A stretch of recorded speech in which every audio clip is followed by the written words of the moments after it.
Bugünkü pasiyentimiz, növbəti pasiyentimiz hamiləlik istəyi üçün yaxınlaşır. Artıq təkrar gəlişidir və artıq hazır folikullardan gəlib. Biz yüngül stimulasiямızı vermişik və onu dinamik nəzarətdə mütləq saxlamalıyıq. Çünki hər stimulasiya, hər orqanizm eyni reaksiyanı vermir. Nə gözəl ki, bugün 2 dənə hazır dominant folikulumuz var.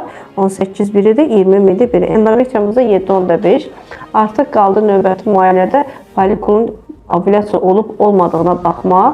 İnşallah növbəti ucu müayinəmizi təyin vaxtını deyəcəyik. Dərmanlarımızın qəbul qaydasını əlavələrimiz olacaq və növbət dəfə hardasa 1-4 gündən sonra pasiyentimizi təkrar ucu müayinəsi çağırırıq. Baxaq görək artıq sarcisimiz varmı? Əgər sarcisimiz varsa, bu o deməkdir ki, hamilə qalmaq şansımız yüksəkdir.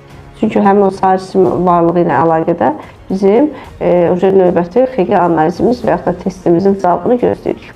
HCC Clinical Hospital.